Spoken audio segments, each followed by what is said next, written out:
Hello दोस्तों, आज का टॉपिक है भारत की राज्य व्यवस्था का नागरिकता एवं मूल अधिकार। चलिए शुरू करते हैं। संविधान का कौन सा भाग नागरिकता से संबंधित है? ऑप्शन है भाग 2, भाग 3, भाग 4, भाग 5। तो भारतीय संविधान के भाग 2 के अनुच्छेद 5 से 11 तक नागरिकता का उल्लेख किया गया है। नागरिकता लोकतंत्रात्मक राज्य व्यवस्था के अपरिहार्य सिद्धांतों को कानूनी स्वरूप प्रदान करती है। सही आंसर हो जाएगा आपका भाग 2। संविधान का भाग 2 नागरिकता से संबंधित है। अगला क्वेश्चन, भारतीय संविधान निम्न में से कौन सी नागरिकता प्रदान करता है? ऑप्शन है दोहरी नागरिकता, एकल नागरिकता, उपरोक्त दोनों, उपरोक्त में से कोई नहीं। तो भारतीय संविधान एकल नागरिकता का प्रावधान करता है। भारतीय संविधान में एकल नागरिकता का उपबंध ब्रिटेन के संविधान से लिया गया है। भारत में केवल प्राकृतिक व्यक्ति को ही नागरिकता दी जा सकती है, विधिक व्यक्तियों जैसे कंपनी, निगम आदि को नहीं। सही आंसर हो जाएगा आपका बी, एकल नागरिकता।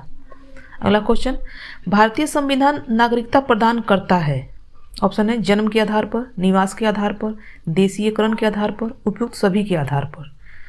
तो सही आंसर हो जाएगा आपका डी, उपयुक्त सभी के आधार पर। भारतीय संविधान के अनुच्छेद 11 के अनुसार संसद को नागरिकता के संबंध में विधि बनाने की शक्ति प्रदान की गई है, जिसके अंतर्गत संसद द्वारा भारतीय नागरिकता अधिनियम 1955 पारित किया गया है।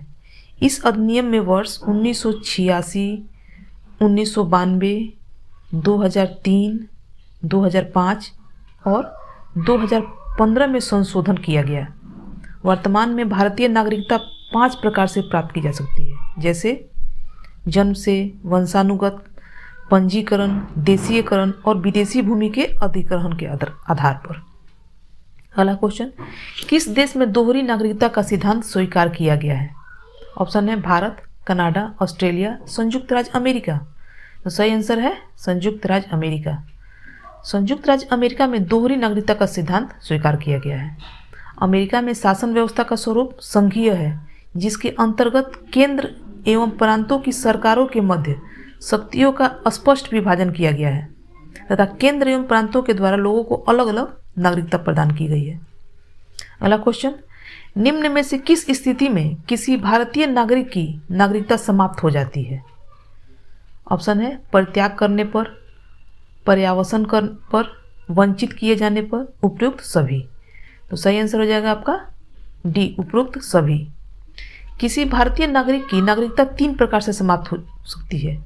किसी अन्य देश की नागरिकता ग्रहण करने पर, दूसरा है नागरिकता का परित्याग करने पर और तीसरा है सरकार द्वारा नागरिकता से वंचित करने पर। अगला क्वेश्चन, संविधान के 26 नवंबर 1949 को अंगीकृत किए जाने के साथ संविधान के कौन से प्रावधान तुरंत लागू कर दिए गए? ऑप्शन है नागरिकता का प्रावधान, चुनाव संबंधी प्रावधान, अंतरिम संसद संबंधी प्रावधान, उपरोक्त सभी प्रावधान। तो सही आंसर हो जाएगा आपका डी, उपरोक्त सभी प्रावधान। भारतीय संविधान की उद्देशिका में उल्लेख किया गया है कि 26 नवंबर 1949 को भारत के लोगों ने संविधान को अंगीकृत, अधिनियमित और आत्मर्पित किया है। इस दिन नागरिकता, चुनाव, अंतरिम संसद, अस्थायी और संक्रमणकालीन आदि उपबंधों को लागू कर दिया गया, जबकि संविधान के शेष उपबंध 26 जनवरी 1950 को प्रभावी हुए थे। इसलिए सही आंसर इसका हो जाएगा उपयुक्त सभी प्रावधान। आपको मेरा वीडियो कैसा लगा? अच्छा लगा हो तो लाइक ज़रूर कीजिएगा। अगर आप मेरे चैनल पर नए हैं तो सब्सक्राइब भी कर लीजिएगा और बेल आइकन को ज़रूर दबाइएगा। साथ ही इसे दोस्तों के पास शेयर करना मत भूलिएगा। अगर आपको इस वीडियो में कुछ कमी लगी हो या फिर किसी और टॉपिक पर आप जानना चाहते हो तो हमें कमेंट करके ज़रूर बताइएगा। यानी अगला है मूल अधिकार। भारतीय राज्य व्यवस्था का 5वां अध्याय है मूल अधिकार। पहला क्वेश्चन है, भारतीय संविधान के किस भाग में नागरिकों के मौलिक अधिकारों का उल्लेख किया गया है? ऑप्शन है भाग 4, भाग 5, भाग 2, भाग 3। तो सही आंसर हो जाएगा आपका डी, भाग 3। भारतीय संविधान के भाग 3 के अनुच्छेद 12 से 35 तक मौलिक अधिकारों का उल्लेख किया गया है। मौलिक अधिकारों का प्रावधान अमेरिकी संविधान से लिया गया है, जो अमेरिका के अधिकार पत्र के समान है। अगला क्वेश्चन, निम्नलिखित में से कौन सा मूल अधिकार भारतीय संविधान के नागरिकों को नहीं प्रदान किया गया है? ऑप्शन है देश के किसी भी भाग में बसने का अधिकार, लिंग समानता का अधिकार, सूचना का अधिकार, शोषण के विरुद्ध अधिकार। तो सही आंसर है सूचना का अधिकार। सूचना का अधिकार मूल अधिकार के रूप में भारतीय संविधान के नागरिकों को प्रदान नहीं किया गया है। यह एक विधिक अधिकार है जिसे सूचना के अधिकार अधिनियम 2005 के अंतर्गत नागरिकों को प्रदान किया गया है। अगला क्वेश्चन, निम्नलिखित में से किस अनुच्छेद में समता के अधिकार का प्रावधान है? ऑप्शन है अनुच्छेद 14, अनुच्छेद 19, अनुच्छेद 20, अनुच्छेद 21। तो सही आंसर हो जाएगा आपका ए, अनुच्छेद 14। भारतीय संविधान के भाग 3 में निहित मौलिक अधिकारों के अंतर्गत समानता के अधिकार का उल्लेख अनुच्छेद 14 से 18 तक किया गया है। अनुच्छेद 14 के अनुसार राज्य नागरिकों को विधि के समक्ष समता से या विधियों के समान संरक्षण से वंचित नहीं करेगा। अगला क्वेश्चन, भारतीय संविधान का कौन सा अनुच्छेद अस्पृश्यता का उन्मूलन करता है? अनुच्छेद 14, अनुच्छेद 15, अनुच्छेद 16, अनुच्छेद 17। तो सही आंसर होगा आपका अनुच्छेद 17। भारतीय संविधान के अनुच्छेद 17 में अस्पृश्यता के उन्मूलन का प्रावधान किया गया है। अस्पृश्यता के प्रयोग एवं उससे बढ़ावा देने या उससे संबंधित विवादों के कारण उत्पन्न किसी प्रकार का निर्योग्यता को दंडित करने का उद्देश्य से संसद द्वारा अस्पृश्यता यानी अपराध अधिनियम 1955 पारित किया गया है। वर्ष 1976 में इसमें संशोधन करके इसका नाम नागरिक अधिकार संरक्षण अधिनियम 1955 कर दिया गया है। याद रखिएगा, वर्ष 1976 में इसमें संशोधन करके इसका नाम नागरिक अधिकार संरक्षण अधिनियम 1955 कर दिया गया। अगला क्वेश्चन, निम्न में से कौन सा युग्म सुमेलित नहीं है? अनुच्छेद 14 विधि के समक्ष समता, अनुच्छेद 16 अवसर की समानता, अनुच्छेद 17 उपाधियों का अंत, अनुच्छेद 18 सैन्य उपाधियों की अनुमति। तो सही आंसर हो जाएगा आपका सुमेलित नहीं है अनुच्छेद 17। भारतीय संविधान के अनुच्छेद 17 में है अस्पृश्यता का अंत का प्रावधान किया गया है, जबकि अनुच्छेद 18 में उपाधियों का अंत का उपबंध किया गया है। यह अनुच्छेद राज्य के सैन्य और अकादमिक क्षेत्रों को छोड़कर किसी भी अन्य प्रकार की उपाधि प्रदान किए जाने से प्रतिबंधित करता है। अगला क्वेश्चन, निम्नलिखित में से कौन सा अधिकार भारतीय संविधान द्वारा प्रदत्त एक मौलिक अधिकार नहीं है? ऑप्शन है समता का अधिकार, स्वतंत्रता का अधिकार, संपत्ति का अधिकार, शोषण के विरुद्ध अधिकार। तो सही आंसर है सी, संपत्ति का अधिकार। 44वें संविधान संशोधन अधिनियम 1978 के द्वारा संपत्ति के अधिकार से संबंधित मौलिक अधिकारों को अनुच्छेद 19 के क का च एवं अनुच्छेद 31 को सूची से हटा दिया गया तथा वर्तमान में अनुच्छेद 300 का क के अंतर्गत इसे विधिक अधिकार बना दिया गया। अगला क्वेश्चन है, प्रेस की स्वतंत्रता किस अधिकार में निहित है? ऑप्शन है विधियों का समान संरक्षण, भाषण की स्वतंत्रता, संघ बनाने की स्वतंत्रता, कार्य और सामग्री की सुरक्षा।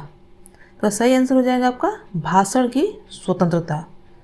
भारतीय संविधान में स्पष्ट रूप से प्रेस की स्वतंत्रता का उल्लेख नहीं है, लेकिन साकल पेपर मिल्स बनाम भारत संघ मामले 1961 में उच्च न्यायालय ने स्पष्ट किया कि अनुच्छेद 19 के 1 के क में प्रदत्त वाक्य एवं अभिव्यक्ति की स्वतंत्रता में ही प्रेस की स्वतंत्रता निहित है और प्रेस को साधारण नागरिक से अलग विशिष्ट अधिकार प्राप्त नहीं है। अतः प्रेस की स्वतंत्रता संविधान के अनुच्छेद 19 के 1 के क के अंतर्गत ही शामिल है। अगला क्वेश्चन, भारतीय संविधान का अनुच्छेद 19 प्रदान करता है। ऑप्शन है 6 प्रकार की स्वतंत्रताओं को, 7 प्रकार की स्वतंत्रताओं को, 8 प्रकार की स्वतंत्रताओं को, 9 प्रकार की स्वतंत्रताओं को। तो सही आंसर हो जाएगा आपका ए। भारतीय संविधान का अनुच्छेद 19 6 प्रकार की स्वतंत्रताओं को प्रदान करता है, जो है अभिव्यक्ति, सम्मेलन करने, संघ बनाने, अबाध संचरण, निवास एवं व्यापार। यही 6 प्रकार की स्वतंत्रताएं हैं जो अनुच्छेद 19 प्रदान करता है। अगला क्वेश्चन, किसी अपराध के अभियुक्त को स्वयं अपने विरुद्ध गवाही देने के लिए बाध्य नहीं किया जा सकता। किसी अपराध के अभियुक्त को स्वयं अपने विरुद्ध गवाही देने के लिए बाध्य नहीं किया जा सकता है। भारतीय संविधान के किस अनुच्छेद में यह प्रावधान है? ऑप्शन है अनुच्छेद 20 के 3, अनुच्छेद 21, अनुच्छेद 22, अनुच्छेद 74। तो सही आंसर हो जाएगा इसका अनुच्छेद 20 का 3। संविधान के मौलिक अधिकारों के अंतर्गत अनुच्छेद 20 के 3 में यह प्रावधान है कि किसी अपराध के लिए अभियुक्त व्यक्ति को स्वयं के विरुद्ध गवाही देने के लिए बाध्य नहीं किया जाएगा, जबकि अनुच्छेद 21 में प्राण एवं दैहिक स्वतंत्रता का अधिकार प्रदान किया गया है। अनुच्छेद 22 के अंतर्गत कुछ दशाओं में गिरफ्तारी और निरोध के संरक्षण का भी प्रावधान है। अगला क्वेश्चन, भारतीय संविधान के अनुसार जीवन का अधिकार एक ऑप्शन है राजनीतिक अधिकार है, आर्थिक अधिकार है, मौलिक अधिकार है, धार्मिक अधिकार है। तो सही आंसर हो जाएगा आपका भारतीय संविधान के अनुसार जीवन का अधिकार एक मौलिक अधिकार है, यानी ऑप्शन सी सही होगा। जीवन का अधिकार अनुच्छेद 21 के अंतर्गत भारतीय संविधान में एक मौलिक अधिकार है। उच्चतम न्यायालय ने अनुच्छेद 21 में व्यापक व्याख्या करते हुए अस्थायी आवास और निजता का अधिकार भी जीवन के अधिकार के रूप में मौलिक अधिकार को माना है। अगला क्वेश्चन, 9 से 14 वर्ष की आयु के सभी बच्चों को शिक्षा का अधिकार ऑप्शन है राज्य के नीति निर्देशक सिद्धांतों में सम्मिलित है, मूल अधिकार है, सांविधिक अधिकार है, उपयुक्त में से कोई नहीं। तो 6 से 14 वर्ष की आयु के सभी बच्चों को शिक्षा का अधिकार एक मूल अधिकार है। सही आंसर हो जाएगा आपका बी, मूल अधिकार है। संविधान के अनुच्छेद 21 के क के अंतर्गत 6 से 14 वर्ष की आयु के सभी बच्चों को निःशुल्क एवं अनिवार्य शिक्षा का मौलिक अधिकार प्राप्त है। यह मौलिक अधिकार संसद द्वारा 86वें यानी कि 86 में संविधान संशोधन अधिनियम 2002 के द्वारा संविधान में शामिल किया गया है। इस लक्ष्य की प्राप्ति हेतु संसद द्वारा शिक्षा का अधिकार अधिनियम 2009 पारित किया गया, जो 1 अप्रैल 2010 से प्रभावी हुआ है। अगला क्वेश्चन, मूल अधिकारों के अंतर्गत कौन सा अनुच्छेद बालकों के नियोजन से प्रत्यक्ष रूप से संबंधित है? ऑप्शन है अनुच्छेद 19, अनुच्छेद 17, अनुच्छेद 23, अनुच्छेद 24। तो सही आंसर हो जाएगा आपका अनुच्छेद 24 डी। भारतीय संविधान का अनुच्छेद 24 बालकों के नियोजन के प्रतिषेध का उपबंध करता है। इसके अनुसार 14 वर्ष से कम आयु के बच्चों को कारखानों, खानों या अन्य किसी जोखिम युक्त कार्यों में शामिल नहीं किया जा सकता है। 2 जून 2017 को बाल श्रम यानी कि निषेध और विनियमन संशोधन अधिनियम 2017 के अनुसार 14 वर्ष से कम आयु के बच्चों के नियोजन पर पूर्ण प्रतिबंध लगाया गया है, जबकि 14 से 18 वर्ष के किशोरों को खतरनाक व्यवसायों के नियोजन पर पूर्ण प्रतिबंध है। यानी कि 14 से 18 वर्ष के बच्चों को जो किशोर कहलाते हैं उन्हें खतरनाक व्यवसायों में नहीं ले जाना है। अगला क्वेश्चन, किसी धर्म विशेष के संवर्धन के लिए करों के भुगतान की अनिवार्यता से मुक्ति की गारंटी दी गई है। किसी धर्म विशेष के संवर्धन के लिए करों के भुगतान की अनिवार्यता से मुक्ति की गारंटी दी गई है अनुच्छेद 25 द्वारा, अनुच्छेद 26 द्वारा, अनुच्छेद 27 द्वारा, अनुच्छेद 28 द्वारा। तो सही आंसर हो जाएगा आपका अनुच्छेद 27 द्वारा सी। संविधान के अनुच्छेद 27 के अंतर्गत राज्य के किसी ऐसे करों को व्यक्ति को देने के लिए बाध्य नहीं करेगा जो किसी धर्म या धार्मिक संप्रदाय की उन्नति में खर्च किया जाना हो, किंतु राज्य कोई भी धार्मिक सुविधा देने के लिए शुल्क आरोपित कर सकता है। यानी कि राज्य उस पर कोई भी धार्मिक सुविधा देने के लिए शुल्क लगा सकता है, लेकिन उसे बाध्य नहीं कर सकता है। अगला क्वेश्चन, रिक्त स्थानों की पूर्ति करें। अधिकार, कर्तव्यों। ऑप्शन है को बाधित करते हैं, को अनुदेशित करते हैं, में निहित है, का विरोध करते हैं। तो सही आंसर हो जाएगा आपका बी, अधिकार कर्तव्यों को अनुदेशित करते हैं। संविधान और विधि द्वारा प्रदत्त अधिकारों की सीमा में ही हमें अपने कर्तव्यों का पालन करना होता है। अतः अधिकार कर्तव्यों को अनुदेशित करते हैं। अगला क्वेश्चन है, मूल अधिकारों से संबंधित विवाद निम्नलिखित में से कौन सा है?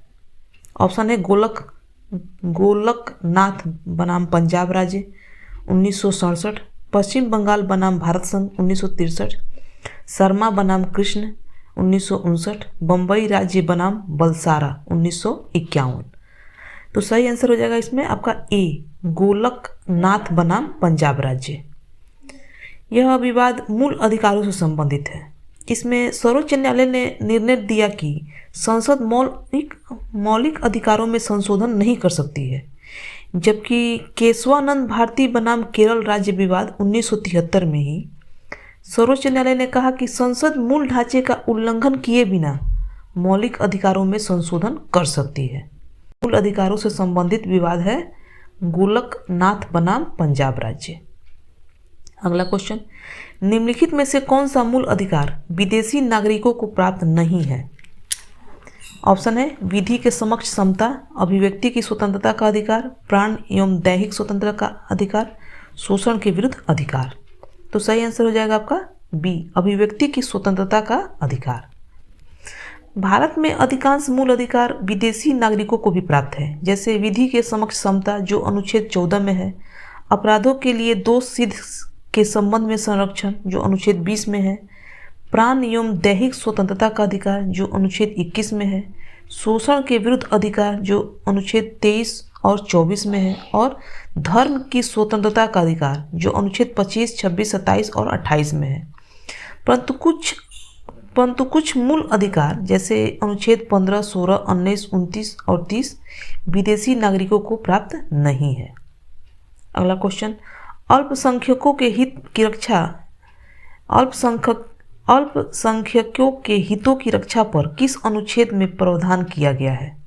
ऑप्शन है अनुच्छेद 14, अनुच्छेद 19, अनुच्छेद 29, अनुच्छेद 32। तो सही आंसर हो जाएगा आपका अनुच्छेद 29। संविधान के अनुच्छेद 29 में अल्पसंख्यक वर्गों के हितों के संरक्षण का प्रावधान किया गया है, जिसके अनुसार भारत के राज्य क्षेत्र में या उसके किसी भाग के निवासी या नागरिकों को अपनी भाषा, लिपि या संस्कृति को बनाए रखने का अधिकार होगा। अगला क्वेश्चन है, बंधुआ मजदूर उन्मूलन अधिनियम संसद के किस वर्ष पारित किया था? ऑप्शन है 1971 में, 1976 में, 1979 में, 1981 में। तो बंधुआ मजदूर उन्मूलन अधिनियम संसद ने वर्ष 1976 में पारित किया था। सही आंसर है बी, 1976 में।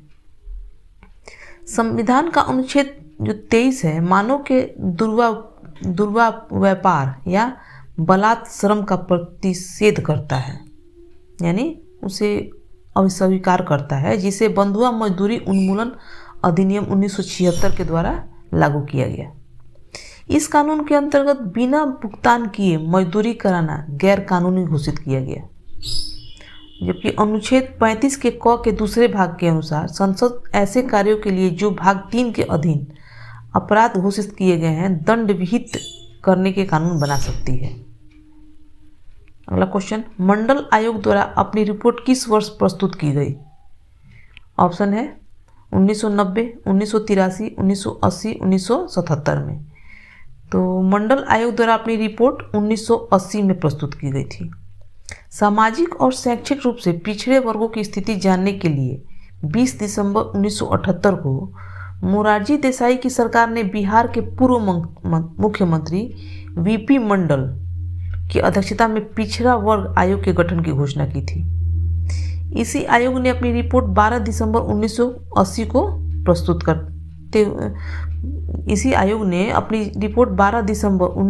को प्रस्तुत करते हुए पिछड़ा वर्गों के लिए 27% आरक्षण की सिफारिश की थी। अगला क्वेश्चन, भारत के संविधान ने किस अनुच्छेद के अंतर्गत सशस्त्र बलों के सदस्यों के मौलिक अधिकारों को विशेष रूप से प्रतिबंधित किया जा सकता है? ऑप्शन है अनुच्छेद 21, अनुच्छेद 25, अनुच्छेद 33, अनुच्छेद 19। तो सही आंसर हो जाएगा आपका अनुच्छेद 33। संविधान का अनुच्छेद 33 संसद को यह शक्ति प्रदान करता है कि वह सशस्त्र बलों, खुफिया एजेंसियों और लोक व्यवस्था बनाए रखने वाले सुरक्षा बलों के मूल अधिकारों को सीमित करने वाली विधियाँ बना सकती है। अगला क्वेश्चन, मौलिक अधिकार निलंबित किए जा सकते हैं। ऑप्शन है राज्यपाल द्वारा, राष्ट्रपति द्वारा, विधि मंत्री द्वारा, प्रधानमंत्री द्वारा। तो मौलिक अधिकार जो है वो राष्ट्रपति के द्वारा निलंबित किए जा सकते हैं। जैसे आपातकाल के दौरान मूल अधिकारों का निलंबन भी दो प्रकार से होता है। पहला है अनुच्छेद 358 के अनुसार, जब युद्ध अथवा बाह्य आक्रमण के कारण भारत अथवा उसके किसी क्षेत्र पर आपातकाल प्रभावी हो तो अनुच्छेद 19 में मूल अधिकार स्वतः निलंबित हो जाते हैं।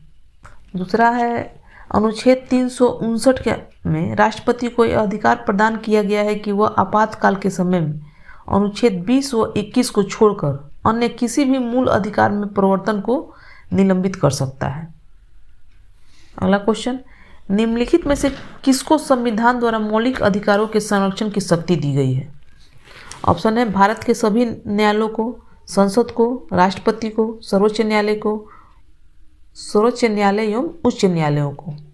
सही आंसर हो जाएगा आपका डी, सर्वोच्च न्यायालय एवं उच्च न्यायालय को। भारतीय संविधान के मौलिक अधिकारों के उल्लंघन के विरुद्ध अनुच्छेद 32 के अनुसार संवैधानिक उपचारों का अधिकार प्रदान किया गया है। अनुच्छेद 32 में नागरिकों के मौलिक अधिकारों के संरक्षण की शक्ति उच्चतम न्यायालय को प्राप्त है। अनुच्छेद 32 में नागरिकों के मौलिक अधिकारों के संरक्षण की शक्ति उच्चतम न्यायालय को प्राप्त है। डॉक्टर भीमराव अंबेडकर ने इस अनुच्छेद को भारतीय संविधान का हृदय और आत्मा कहा है। जहां अनुच्छेद 32 के अंतर्गत उच्चतम न्यायालय को की रीट अधिकारिता केवल मूल अधिकारों के उल्लंघन के मामले तक सीमित है, वही अनुच्छेद 226 के अंतर्गत उच्च न्यायालयों की अधिकारिता में मूल अधिकारों के उल्लंघन के साथ साथ अन्य विषय भी शामिल है। न्यायालय 5 प्रकार की रीट जारी करती है, जैसे बंदी प्रत्यक्षीकरण, परमादेश, प्रतिषेध, अधिकार परीक्षा, उत्प्रेषण रीट। अगला क्वेश्चन, निम्नलिखित में से कौन सी रीट व्यक्तिगत स्वतंत्रता का बुलवर्क है। ऑप्शन है परमादेश, बंदी प्रत्यक्षीकरण, अधिकार परीक्षा, उत्प्रेषण। सही आंसर है आपका बी, बंदी प्रत्यक्षीकरण। बंदी प्रत्यक्षीकरण का अर्थ होता है व्यक्ति को सशरीर प्रस्तुत करो। इस रीट द्वारा उच्चतम न्यायालय अनुच्छेद 32 एवं उच्च न्यायालय अनुच्छेद 226 के द्वारा किसी अवैध रूप से निरुद्ध व्यक्ति को छोड़ने के लिए आदेश जारी कर सकता है। बंदी प्रत्यक्षीकरण को व्यक्तिगत स्वतंत्रता का बुलवर्क कहते हैं। अगला क्वेश्चन, निम्नलिखित में से कौन सा एक सत्य है। ऑप्शन है भारतीय संविधान में मूल अधिकारों को शामिल करने के लिए नेहरू रिपोर्ट ने समर्थन किया था। भारत सरकार अधिनियम 1935 में मूल अधिकारों को प्रश्रय दिया गया था। अगस्त प्रस्ताव 1940 में मूल अधिकार शामिल किए गए थे। क्रिप्स मिशन 1942 ने मूल अधिकारों को प्रश्रय दिया था। तो इसमें सही आंसर है आपका ए, भारतीय संविधान में मूल अधिकारों को शामिल करने के लिए नेहरू रिपोर्ट 1928 ने समर्थन किया था।